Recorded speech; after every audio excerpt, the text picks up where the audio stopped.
Oh, nighttime brings out the best coffee.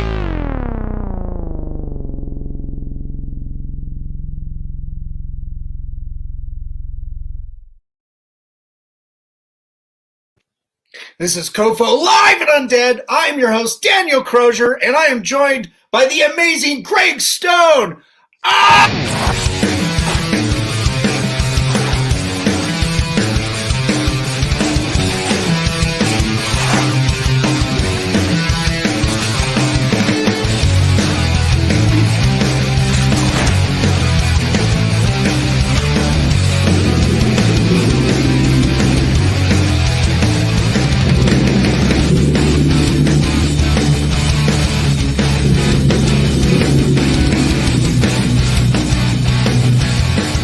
Something on my face.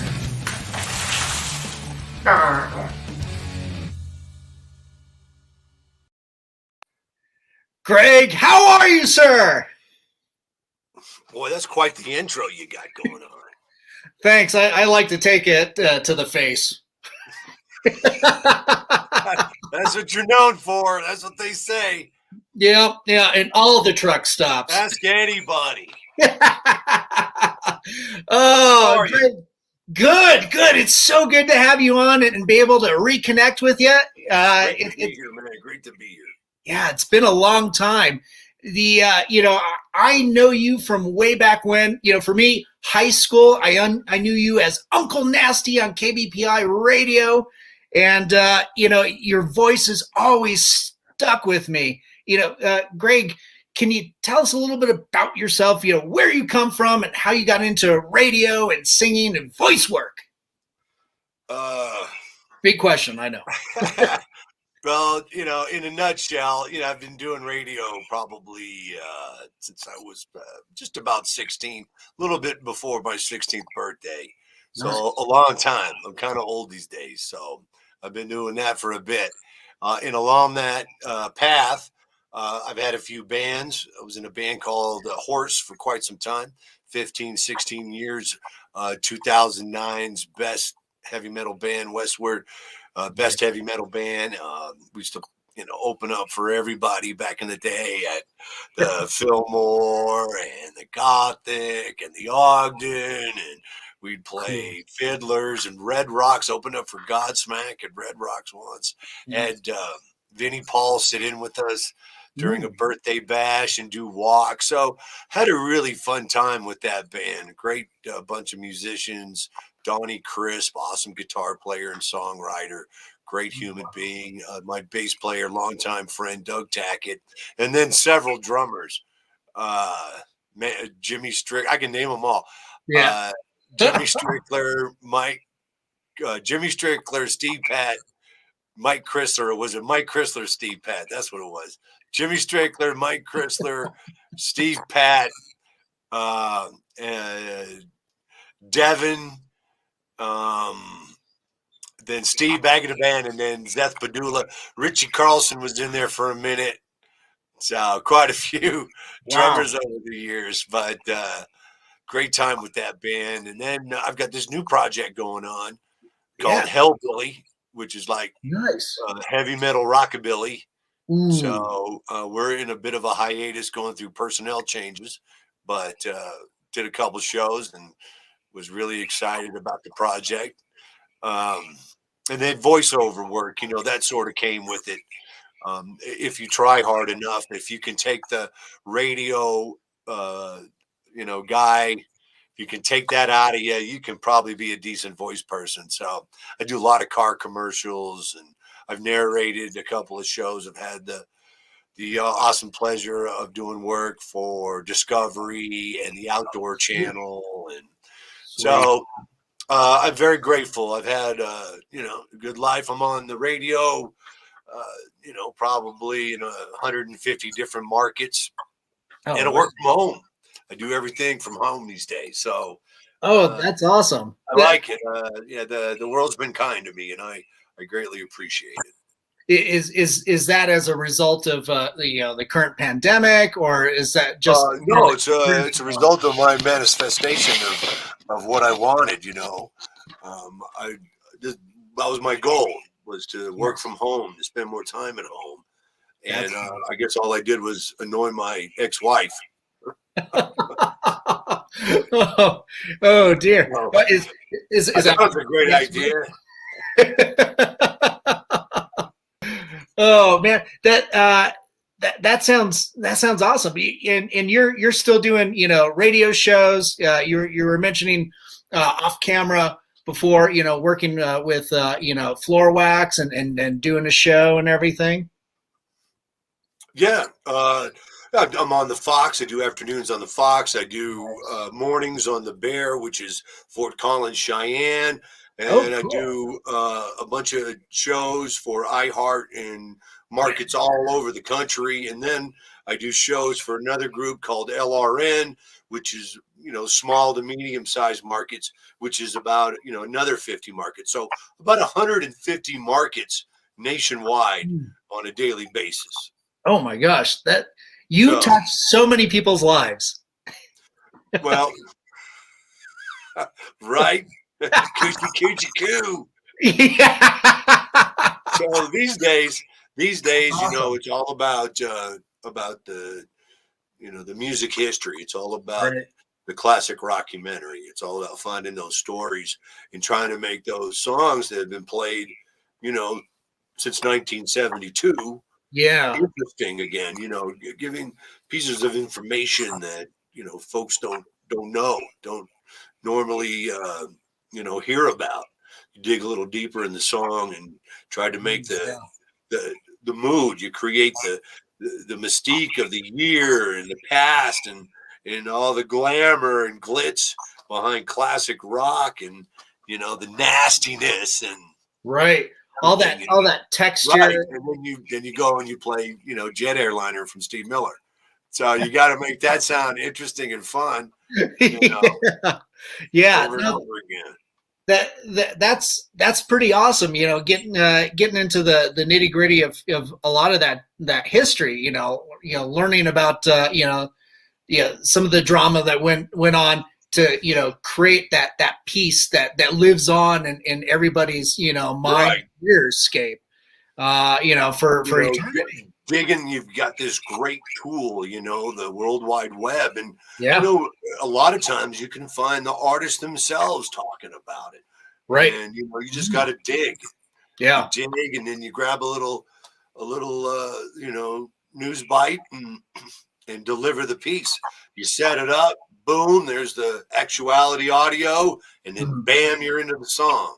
Nice. So, you've created a painting for somebody in their head, at least a little vignette of that time period. So right. And this is an ongoing music series that you're doing, right? This is my life. Okay. This is what I do on the radio every day. Nice. Yeah. So, Uncle Nasty used to have guests. We used to do a lot of phone interaction. We used to walk the line, walk over the line. What I do now is, safe for everybody. Yeah. Yeah. but you're bringing about a lot of history, a lot of stuff that people, going to and from, work don't really realize. I mean, it also ties into like that kind of podcaster mentality, where, they're so used to listening to stories and stuff like that. It feels well, the podcaster mentality comes from old school radio. Yeah. So, yeah. I don't want to believe that podcasters are doing anything fucking new. Right. Because they're not. But what you have with podcasting is you have a specific audience that seeks that podcast out, as opposed to radio where you're general, right? You got to appeal to everybody, or at least to the the largest portion of the listening audience, because ultimately you work for somebody and somebody's writing the check, right? So. Right. When you're working on a new piece of music history, what is there a story that really sticks out that was the most surprising?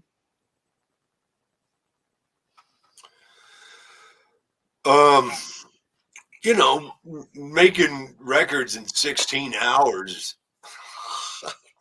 That first Black Sabbath record was done pretty fucking quick. Wow. They Yeah. played, Right. yeah, they played live and done. Nice. Oh man. That's pretty impressive.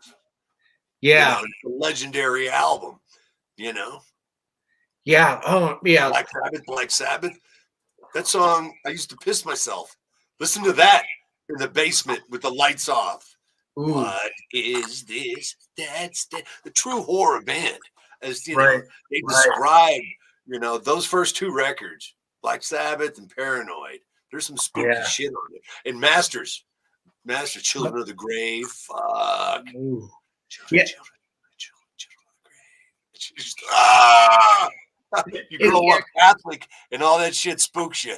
It kind of feeds into like some of that the soundscapes they would hear during like a slasher film, Friday the 13th, kill, Yeah. yeah, Black Sabbath did that. That's where they got that from. yeah, and they were the blueprint of heavy metal and that association with Absolutely. The darkness, that association with like occult things and stuff. I read that it was all it's crazy shit. He lost his fingers. Tony lost his fingers, right, his fret fingers. He worked in a machine shop and he sawed them off. Ooh. So he used thimbles. No kidding. He's doing the guitar different. Yeah. And he's hitting metal on metal. He's doing something nobody had ever done before and created that sound. Yeah. Oh, I mean, that's some spooky shit. Yeah. That's Tony Iommi. Right. That dude has a tone. And just like most great guitar players, that searched. But to be, there to create birth this style of music, this tone that's emulated, still to this day. Yep. It's pretty incredible. It's over 50 fucking years old. Yeah. And it's still relevant. It's so good. It's amazing how like genres kind of fade in, fade out, but something like that, like heavy metal, like you said, it's still ever present. You can feel it in bands today. When you're 13 years old and something that happened 20 years ago seems so long ago, but perspective, as we look back, you and I, you can see that this stuff happened relatively quick. Yeah. From Chuck Berry to Black Sabbath, that's like 15 years. Yeah, it was a short amount of time. Fuck. Man. Could you have no one envisioned, to my knowledge, Tony Iommi's vision in 1955. Right. Nobody had a clue. Crazy. And then from the Beatles, from those pop hits, like the bands like the Hollies, the Beatles, to just 5 years later, like the Doors, right? Zeppelin, right? Yeah, stuff was evolving so quickly. It was amazing. If you look back at that span, like 1965 to 1978, it's fucking incredible. It's incredible the amount of music and genres that were created as people started to experiment and as technology, started to become a larger part of music, and it helped, create sounds and mimic things. So pretty incredible. It seemed like back then, and the environment to innovate was just so vapid and just so ever present. Let's try this. Yeah. It's the guitar players, seeking out their own tones, trying to create, a certain sound. Right. Bands like Pink Floyd. There's nobody like that. Nobody like that. Yeah. There's nobody you go, wow. And I'm not saying, note for note, idea for idea, but I'm saying as an entity, Pink Floyd is this experience. Right. And who's that now? Yeah. There's a lot of visual. There's a lot of beats, but storylines, lyrics, Yeah. Where is that? And you would think now, especially with like the advent of like the internet, where any type of music, any type of information is right there, ever present. You think innovation would be a massive driving force, but you don't get the same sensation with a lot of those older those bands from the 60s, from the 70s and 80s. Even the 90s. I mean, I love Seattle's music. I love Yeah. two of my favorite bands of all time are Alice in Chains and Soundgarden. Ooh, I love those two bands. nice. And I love Black Sabbath. And to me, Seattle kind of mimicked Black Sabbath. Right. I mean, there was a lot, a lot of rain and sadness in both towns. Yeah. Yeah, it's amazing how like stuff that's so melancholy, gives you that amazing mood and really transports you. Sometimes to feel good, you got to feel bad. Yeah, you got to let whatever it is go. Right. Sometimes you need it scared out. That's why music's so great. And that's why it's a big part of everybody's life. Could you imagine the world without it? It would be droll. Yeah. I don't want to. I don't want to imagine that. That sounds awful. So bad. But yeah, the nice thing about music is it's immediately transportive. It evokes an idea and a feeling and a sensation, and it is one of the quickest ways to deliver new ideas. And anybody can do it.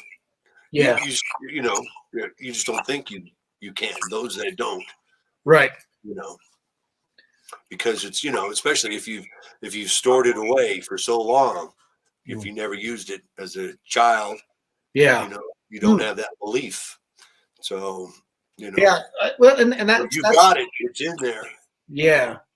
Yeah, I think that's true of like any, creative, art too. It's like we all, come out of the womb ready to be curious and, kind of investigate and be creative. And, it's like, ooh, what other things can I do?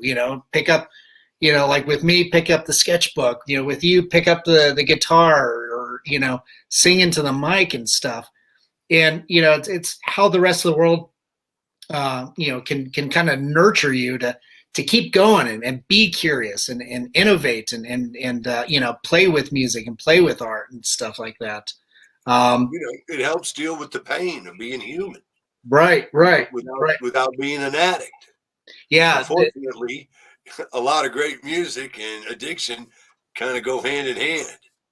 Yeah, they unfortunately do. Yeah. It's with all great art. It's that way. Yeah. You gotta have some mental problems. What's your problem, Daniel? You're a great artist. You've got to be fucked in the head. Oh, you're sweet to think I'm fucked in the head. That's like the highest form of a compliment for an artist, isn't it?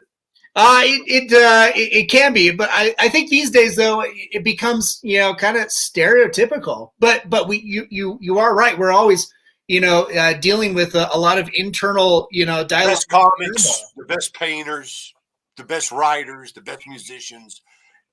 They all have something. Oh, sure. They draw on that trauma. That's what makes it. I mean, the Osmonds were very successful. Okay. And I don't really know if they had a fucked up childhood or not, but everybody looked happy on TV. But I can't remember any of their songs except for I'm a Little Bit Country. And no, I rock and roll. Remember that intro song? See, they didn't leave a lasting impression, and they still made shitloads of money. Yeah, so you can still make shitloads of money, make a lasting impression, but you have to die. Yeah. I think they're what's coming out today on the Osmonds is the trauma was there, but basically their corporate overlords just polished them up. It's interesting to hear about that. So if you hear that from like the that Disney farmed sound, right? The Right. early Miley Cyruses, the early Jonas. I don't know what it is now, but it's not during. You don't see the torment during while they're making that stuff. No. It's after the fact. You hear about those horror stories. It's like, why weren't you writing about that shit back then? They weren't allowed to write. Right. Yeah. Right. It's unfortunate. It's and you're right. What's up with this Janet Jackson documentary that's coming out? She's supposed to be dropping some bombs. Oh, okay.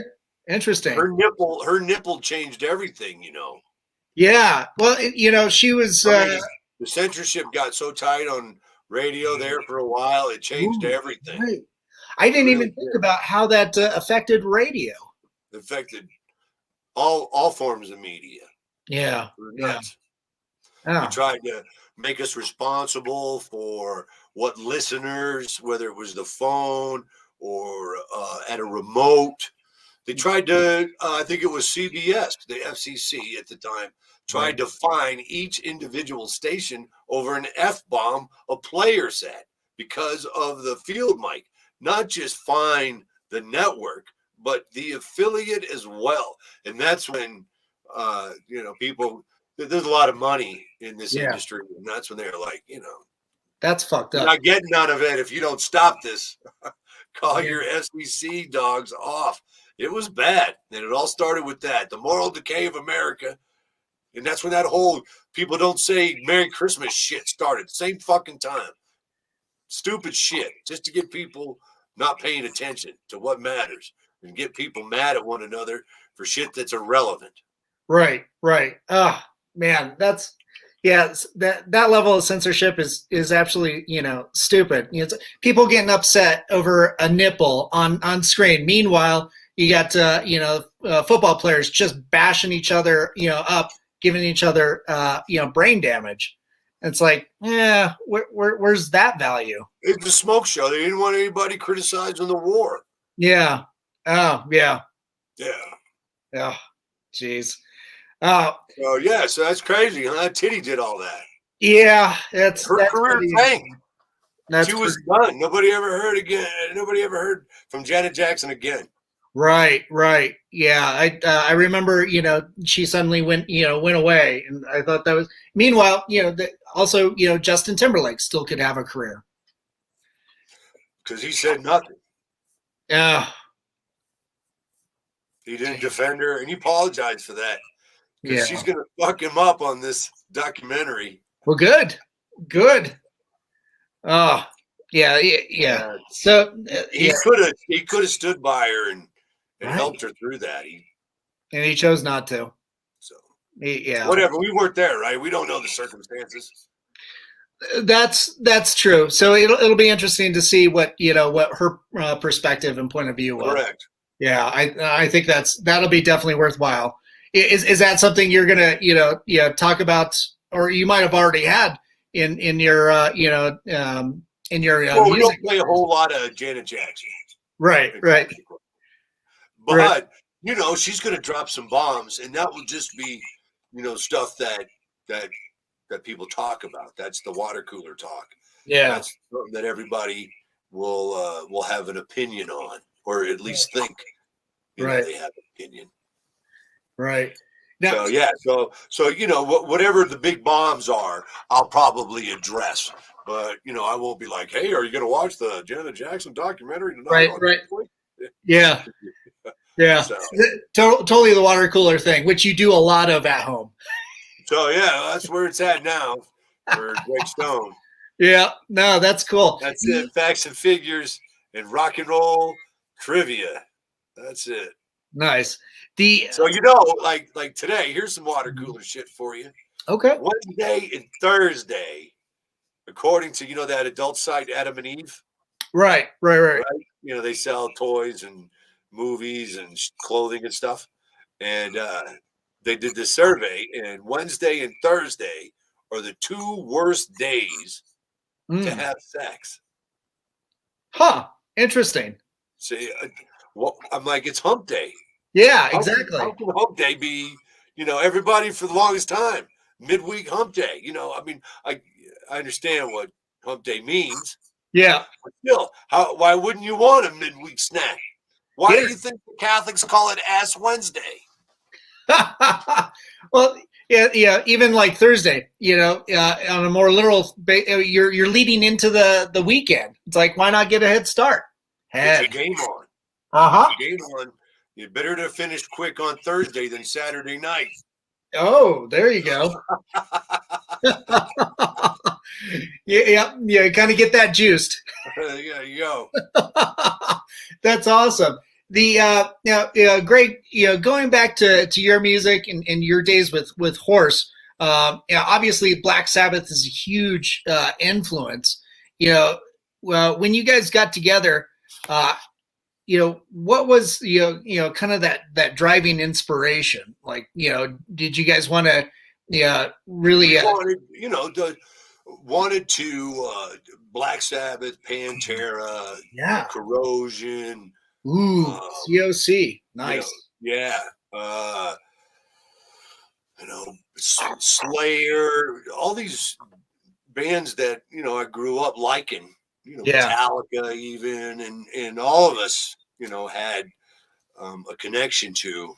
Is what we wanted to do. At first we wanted to send a message. We wanted to, make music that spoke to people, that helped people, not necessarily give you an opinion other than you should have one and it should be your own. Yeah. Don't be a sheep type of message.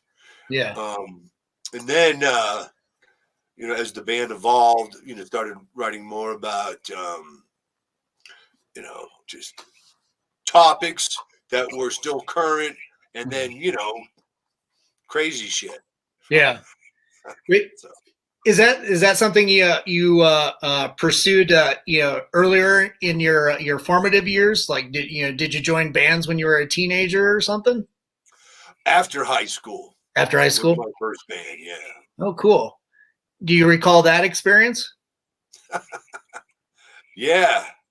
I remember jamming in my kitchen in Lubbock, Texas. Oh, wow. A 3-piece. Nice. And no, it was awful. Was it terrible? but that taught you some stuff. It's like, oh, okay. Yeah, it taught me you got to start somewhere. Yeah. Yeah, you don't get any better, critiquing others and bitching about shit, Right. You got to do it. Got to do it. Yeah. Well, that's pretty cool. So after that, just went on to the next band and just got better guys. Yeah, and then we did this thing in the early '90s called Nasty's Nightmare. And, okay. It was kind of based on like nice. a Scatterbrain fan. I like that band. So it was kind of like campy horror. Mm-hmm. There was the songs about murder and ghost and death and shit like that. Right. So it was kind of campy in some aspects. I'd come out with a chainsaw, more show, theatrical. Yeah. Oh, and that's fun. I hung myself, did all types of old Alice Cooper stunts and shit like that, and nice. And we just did it to be in the scene and shake it up. Everybody was all glammed out still. In the early '90s in this town, everybody was still, trying to, suck whatever they could out of that whole hair metal scene, and big club called Bangles. And we were not that. We fucking throw donuts at people. Had a song called Donuts. Oh, we buy like dozens of those little white powdered donuts, and people would throw them back at us. Dink dink, and we'd get in these big fucking wars. And that's fun. Those powdered donuts are a mess. Yep. Yeah. Big time mess. Oh, that'd be hilarious. Yeah. It was. I have to ask. did you ever notice anybody like after the donut throwing is done? Did you ever notice anybody pick them up off the floor and eat them? I'm sure there was. I didn't see it. The lights were in my eyes. It would be all over the stage, all over the last band. If Oh there was my a band God! after us, because their shit would be backlined, and it was just a mess. We opened up for Ugly Kid Joe once and did that, and we had opened up for them actually a couple of times, and then we started doing this donut thing. Yep. And then and Klaus, the guitar player, was like, "Don't fucking do that." The next time he came to town, he's like, "Don't fucking do that, man." He goes, "I've been picking donuts out of my fucking amp for the last year." People, we'd get into wars. It was awesome. Oh. Getting hit in the head, singing a song, and a fucking donut comes out of nowhere. Dink. And then I reach into the bag, and I'm like, "Who threw that?" And I'm like, "Doof, doof, doof, doof, doof." That's awesome. Yeah. To me, it seems like donut holes were better produced for that type of stuff. Well, the little powdered donuts, man. Come on. Yeah. Oh God, that sounds awesome. That sounds like so much fun. Yeah. I love those type of performative, bands. Guard, Green Jelly, Green Jello. But God, that sounds like such a hoot. Oh, lots of fun. Yeah. Lots of fun. We had a clown, this tattoo artist named Chaz, and he would dress up like the mascot. We had this logo, and it was of this kind of sadistic clown. Yeah. And we built this Jack in the Box. We'd have this stripper, a good friend of ours named Wendy, and she'd come out and she'd crank that crank, and then boom, he'd jump out and he'd have a knife in his hand and he'd chase her around the stage. Oh God, stupid shit. That's awesome. We're always thinking of stuff. Oh, I had this like 4 foot long dildo. So small is what you're saying. And I fucking hit people with it. Wham, boy, and it fucking hurt. Oh my God. Oh my God. That's and then there'd always be a girl or two that would fucking get on it. I mean, it was 4 foot long, so it'd just hang off the stage. And not a family show. No, not at all. Yeah, that actually reminds me. I don't know if you recall, but I think it was like 10 or 11 years ago. Lloyd Kaufman came to what was it, Lion's Lair, and we did trauma night. And I think you and Matt Need were there. I think you were emceeing some of the festivities that were going on.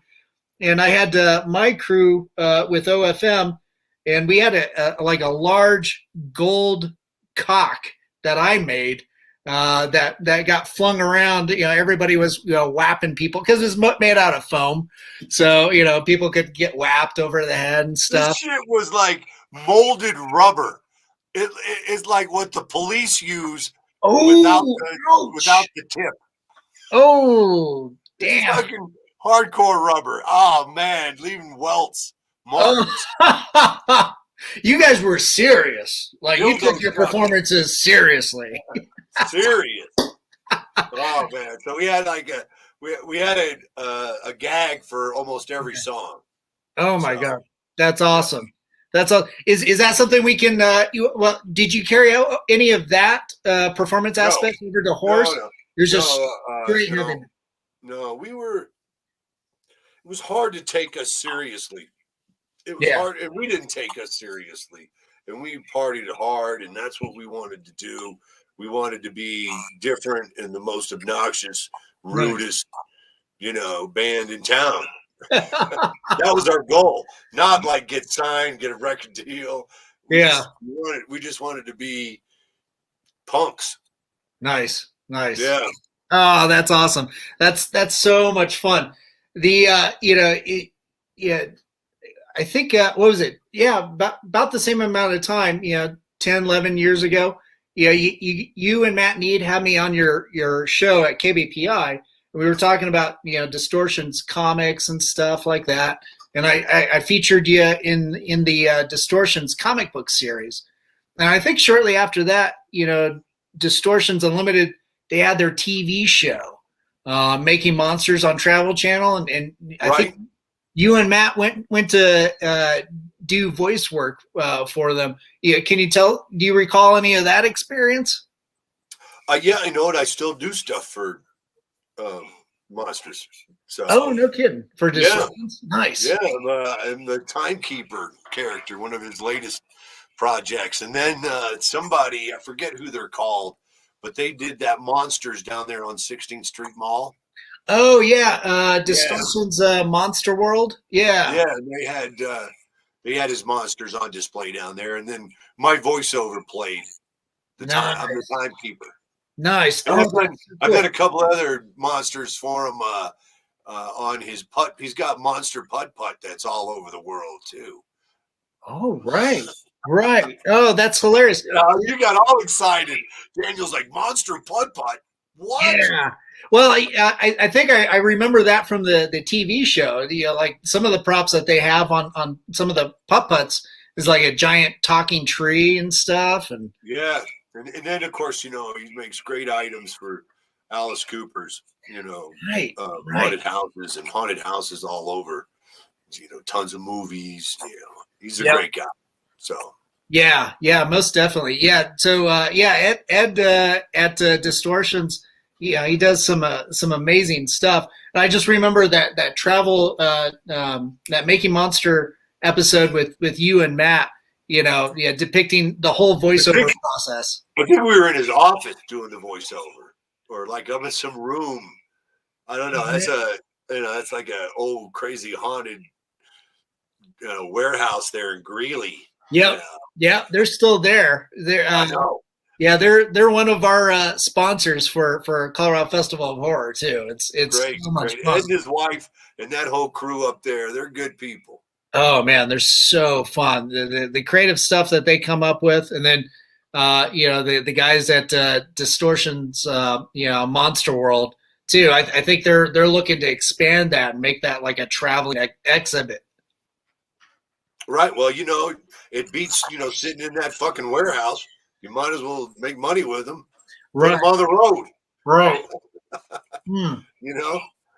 They put King Tut on the road. That's true. Yeah.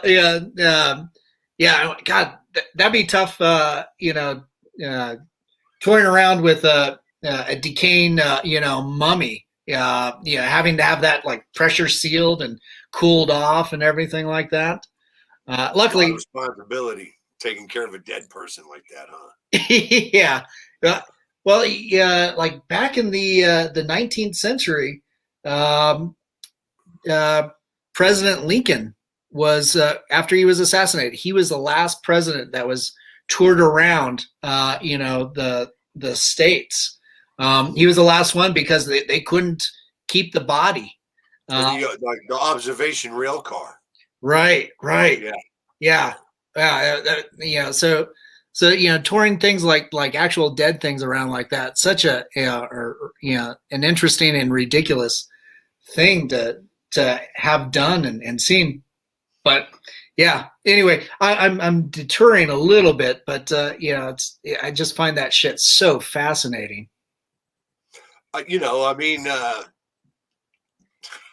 Everybody would rather have seen them, live, right? I mean, yep. Yeah, definitely would prefer that.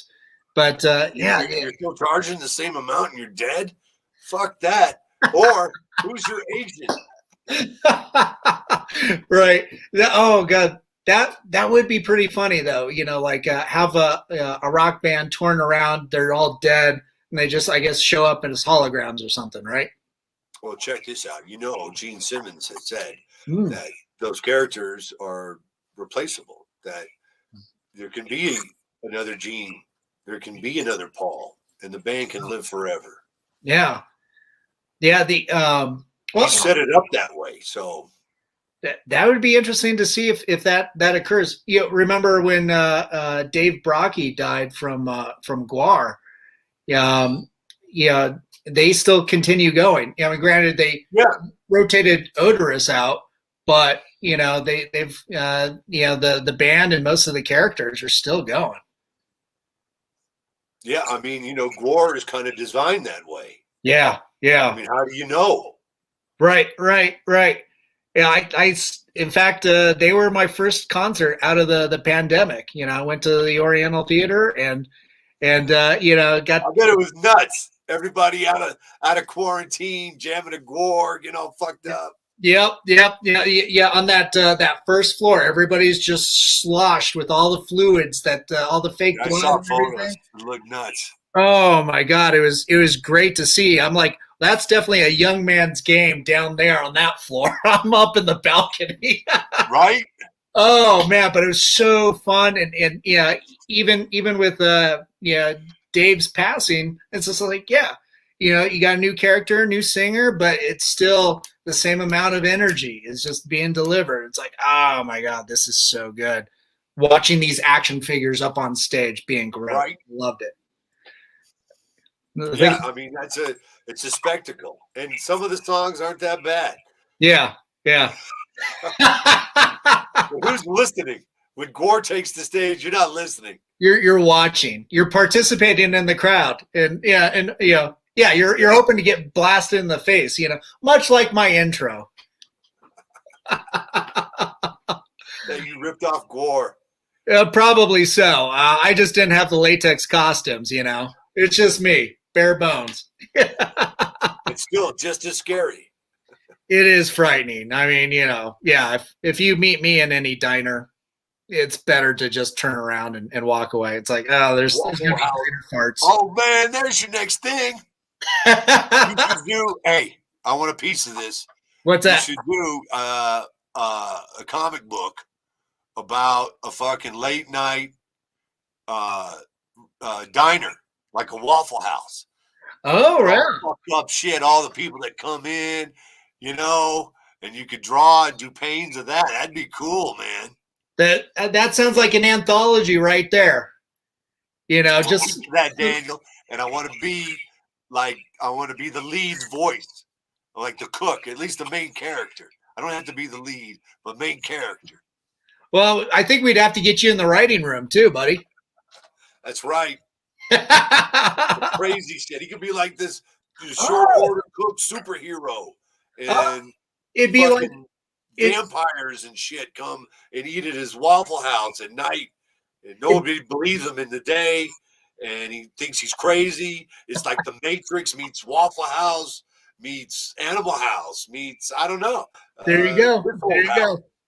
There you go. I love it. We're brainstorming. It sounds like Tales from the Crypt, Tales from the Dark Side type stuff, Right. It all starts off with the glass door, the little bell on the door, and then that's how every episode starts. And then that motherfucker strolls in and sits down at the breakfast bar, and you take his order, and that's when the weirdness starts. That's right. Oh man, that sounds awesome. I think it's writing itself. There's got to be at least one episode where the werewolf gets his pancakes. That's what that episode will be called. But check this out. Yeah, okay. How about this? The people come in, they sit down, and it's like, you'll never believe what happened to me. And they tell the story, and you flash back. Oh, okay. Either the video or the panels are all flashbacks of this crazy wild shit that happened to this dude or lady or something that they saw, and they're telling the short order cook this crazy ass story that just happened to him. Nice. Maybe one night it's the one story, a guy, he comes in, he's got blood all over him. He's got something bad happen. Something bad. Comes in, he's like, you'll never believe what happened. And you're like, I don't want to know. And he's like, I'm going to fucking tell you. And then boom. I like that. Yeah. In addition to that, the guy tells him one story, but the guy who's listening has his own story going, and he thinks it's some taxi driver shit. Oh yeah, then you're jumping storylines and stuff. Yeah. Oh, that sounds like fun. All right, Greg, we're gonna have to get going on that. I think we're on to something. I like that. Man, that sounds awesome. I love that. Yeah. The Waffle House Diaries. Oh shit. All right. I was gonna say Tales from the Diner, but yeah, I think that sounds a lot more intimate. Well, and you know exactly what kind of shit happens at Waffle House.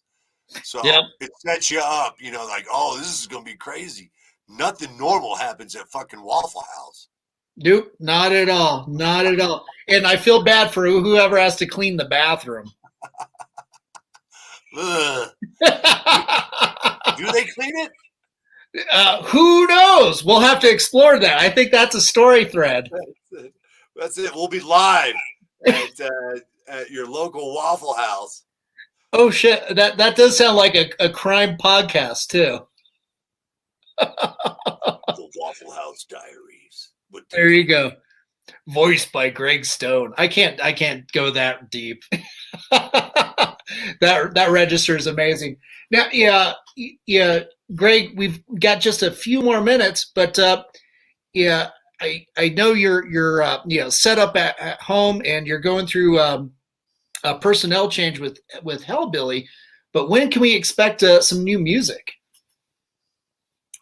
Well, I'm hoping, you know, by midsummer. So we've got some players and we're looking for a guitar player. There's some rehearsals coming up, and hopefully we'll be, you know, out and about on the road playing some of the clubs. Nice. Here by April, May. Oh, no kidding. Oh, that's coming up pretty soon. That's going to be fantastic. I'm hoping. Yeah. That's cool. When it becomes available, let us know so we can help support you. Oh guys. Yeah, I'll let you know for sure. Awesome. You'll be on the guest list. Yes, excellent. Yeah, that'll be a lot of fun. I'm hoping for onstage antics because I'm a sucker for that shit. So I'm serious. So this band, okay, it's smoking, you know, the original band, smoking guitar player. Yeah. This cat named Josh, great dude. And Mike Minnick played drums standing up. Nice. And then we had Chopper on bass, which was a stand-up bass. And then geez. Doug Tackett was playing mandolin. Okay. And so it was cool. And me singing. And it was cool. It was like heavy metal rockabilly. It really was. And we covered some country songs and played some Johnny Cash. And then we had like 6 or 8 originals. And it was happening. And then there was just a conflict of interest. Okay. Yeah. But the vibe is cool. It's fun. Yeah. It's booty shaking and you can headbang.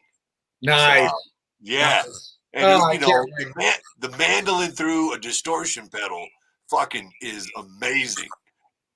Ooh. Wow. It's pretty sick. Yeah. Yeah. I can't wait for you to hear this. This is gonna be, you'll be like, wow, that is the booty shaking, head banging metal rock right there, buddy. Oh my God, that's awesome. Yeah. Okay. So we will see you at your first show. Okay. That sounds good. That sounds amazing. Greg, yeah, thanks so much for coming on the show and waxing poetic about horror and music and stuff. It's been so much fun to catch up with you. So great. Hey, if you ever, I'm in a couple of locally produced horror flicks. Adam, the Amazing Zombie Killer. Yeah, with Richard Taylor and Zach. Yeah, Flemco Productions, the Bizjack Brothers. Yeah. Oh my God, that movie's so fun. It's stupid. Yeah, it's great. They did a great job in a great true fashion of Trauma. You know, they love Lloyd. Those fucking crazy kids. I call them kids. They're like, you know, they're 40s now. Anyway, and they're then, they got more hair. Yeah, you were a kid at one time too in my book. Now look at you, you fucking old man. I am an old man. I wear my age in my cheeks. Then I'm in this movie with Chris Romero called Killer Inc. Ooh. All right. Lewis Leslie. Nice. You know Lewis? I'm actually not familiar with the movie at all. Lewis does a lot. He recently moved, but he does a lot of shorts. Okay, cool. They're pitch shorts. So he's doing a lot of shorts, trying to pitch his stories to production companies. So I've been in a bunch of his pitches, and he's got some good. He's a little twisted. Good. You know?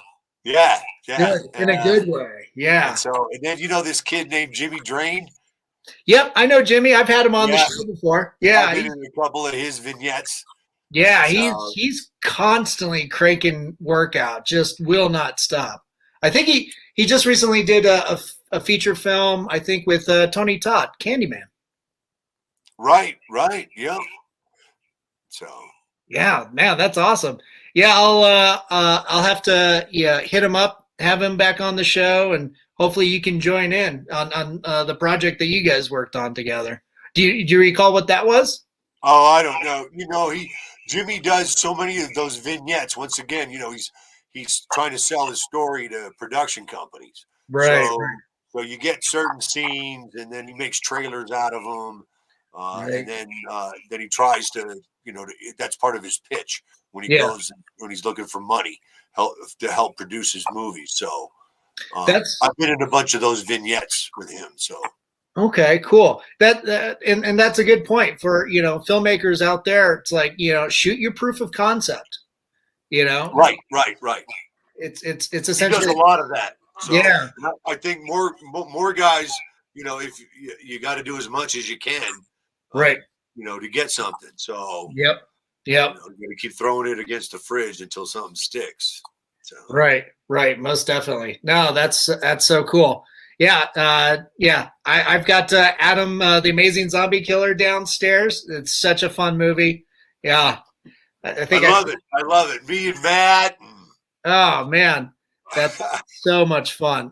Such a cool flick.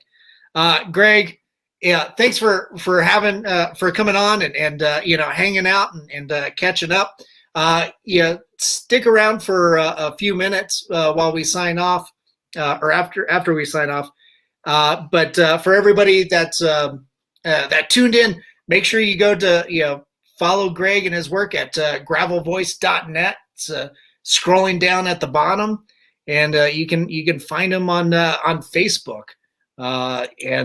Man, it's that's Gregg Stone Uncle Nasty Show on Facebook. Nice. Uncle Nasty Show on Twitter. And then Instagram is Uncle Nasty, Gregg Stone Uncle Nasty Show as well. So, fantastic. Thanks, sir. And to everybody that tuned in, thanks for tuning in and supporting all the amazing artists that come onto the show. Want to say thanks to Hellfire Entertainment. Once this logo loads, geez, this is really taking forever. Come on. There it is. It's up. Yes. Hellfire Entertainment, thanks for rebroadcasting us on your social media. Mutiny Cafe. If you're going to start a revolution, make sure you're caffeinated.